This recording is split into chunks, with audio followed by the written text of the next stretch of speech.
Sir sir ಈ ದೇಶದ ಹೊರಗಡೆ ಇರೋರು ಇಂಥದ್ರಲ್ಲಿ ಭಾಗಿಯಾಗ್ತಿರೋದ್ರ ಬಗ್ಗೆ ಹೇಳ್ತೀರಿ, ಅವ್ರ ಮನಸ್ಥಿತಿ ಕಾರಣ ಅಂತ ಹೇಳ್ತೀರೋ?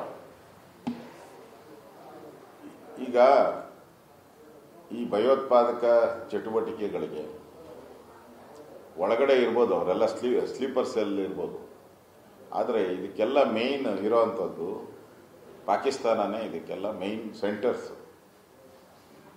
ಅಲ್ಲಿಂದನೇ ಎಲ್ಲ ತಯಾರಿಯಾಗಿ ಬರುವಂಥದ್ದು. ಇದು ಒಳಗಡೆ ನಡೆದಿದ್ರೂ ಕೂಡ ಹೊರಗಡೆಯ ಪಾಕಿಸ್ತಾನ ಪ್ರೇರಿತ ಭಯೋತ್ಪಾದನಾ ದಾಳಿ. ಈಗ ಪಾಕಿಸ್ತಾನ ಏನಾಗಿದೆ, ಛಿದ್ರ ಆಗ್ತಾ ಇದೆ.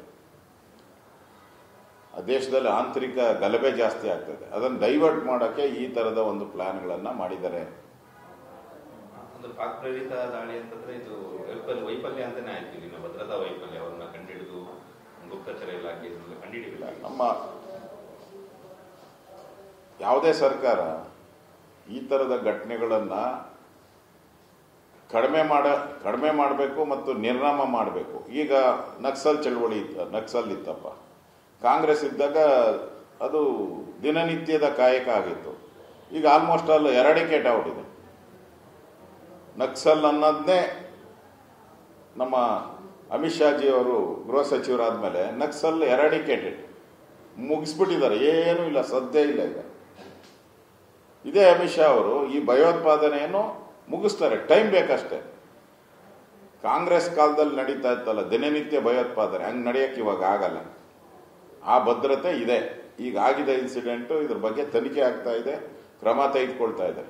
ಯಾವುದೋ ಒಂದು ಇನ್ಸಿಡೆನ್ಸ್ನೇ ಕಾಂಗ್ರೆಸ್ ಅವರು ಟೀಕೆ ಮಾಡಕ್ ಹೋದ್ರೆ ನೀವಿದ್ದಾಗ ಸಾವಿರಾರು ನಡೆದಿದೆಯಲ್ಲ, ಅದಕ್ಕೆ ಜನ ಉತ್ತರ ಕೇಳ್ತಾರೆ. ಯಾವ್ದು ಬೆಟರ್ ಅಂತ ಕೇಳ್ತಾರೆ. ದಿನನಿತ್ಯ ನಡೆಯೋದು ಬೆಟ್ರ, ಯಾವುದೋ ವರ್ಷಕ್ಕೊಂದ್ಸರಿನೋ 5 ವರ್ಷಕ್ಕೊಂದ್ಸರಿನೋ ನಡೆಯೋದು ಬೆಟ್ರ ಅನ್ನೋದು ಜನ ತೀರ್ಮಾನ ಮಾಡ್ತಾರೆ. ಕಾಂಗ್ರೆಸ್ ಅವರೆಲ್ಲ ತೀರ್ಮಾನ ಮಾಡೋದು.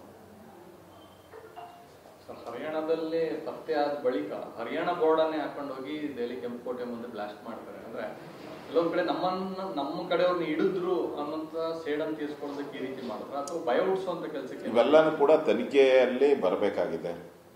ಇನ್ನು ಯಾರು ತನಿಖೆಯ ಹಂತದಲ್ಲಿ ಯಾವ ಭಯೋತ್ಪಾದನೆ ಸಂಘಟನೆನೂ ಒಪ್ಕೊಂಡಿಲ್ಲ. ಈಗ ನಾವು ಮಾಡಿದಿರಿ ಅಂತ ಹೇಳಿಲ್ಲ ಇನ್ನು ಇದುವರೆಗೂ. ಅದರಿಂದ ತನಿಖೆಗೆ ಟೈಮ್ ಬೇಕಾಗ್ತದೆ. ಈಗಾಗಲೇ ಅರೆಸ್ಟ್ ಮಾಡಿದ್ದಾರೆ, ಬಹಳ ಜನನ ಅರೆಸ್ಟ್ ಮಾಡಿದ್ದಾರೆ. ಮತ್ತೆ ಕಾರಿ ಓನರ್ ಯಾರು ಅನ್ನೋದನ್ನು ಐಡೆಂಟಿಫೈ ಮಾಡಿದ್ದಾರೆ. ಅವನು ಹುಡುಕಾಟ ಮಾಡ್ತಾ ಇದ್ದಾರೆ. ಸೊ ಎಲ್ಲನೂ ಕೂಡ 1 ಅಥವಾ 2 ದಿನದಲ್ಲಿ ಹೊರಗಡೆ ಬರ್ತದೆ. ಅದಾದ್ಮೇಲೆ ಕಾಂಗ್ರೆಸ್ ನೀತಿ ತರ ನಾವೇನು ಅಲ್ಪಸಂಖ್ಯಾತರಿಗೆ ಓಲೈಕೆ ಮಾಡೋದು, ಅವ್ರು ಓಟ್ ಹಾಕ್ತಾರೆ ಅಂತ ಅವ್ರ ಮೇಲೆ ಗುಂಡು ಹಾಕದೇ ಇರೋದು, ಆ ಥರದ್ದೇನು ಮಾಡಲ್ಲ ಬಿಜೆಪಿ. ದೇಶ ವಿರೋಧಿಗಳನ್ನು ಯಾವುದೇ ಮುಲಾಜಿಲ್ಲದೆ ಅವ್ರ ಮೇಲೆ ಕ್ರಮಗಳನ್ನು ತೆಗೆದುಕೊಳ್ತೈತೆ. ಕಾಂಗ್ರೆಸ್ ಅವರು ಅವ್ರಿಗೆ ಬಿರಿಯಾನಿ ಕೊಟ್ಟು ಕಳಿಸ್ತಾ ಇದ್ರು, ನಾವು ಅವ್ರಿಗೆ ಗುಂಡು ಕೊಡ್ತಾ ಇದ್ದೀವಿ, ಗುಂಡಿನ ಏಟುಗಳು ಕೊಡ್ತಾ ಇದ್ದೀವಿ. ಅಷ್ಟೇ ಡಿಫ್ರೆನ್ಸ್. ಅವ್ರು ಬಿರಿಯಾನಿ ಕೊಡ್ತಾರೆ, ನಾವು ಗುಂಡುಗಳನ್ನು ಕೊಡ್ತೀರಿ. ಅವ್ರಿಗೆ ಅದೇ ಗುಂಡುಗಳನ್ನು ಹಾಕಿದ್ದಾರೆ ನಮ್ಮಲ್ಲಿ.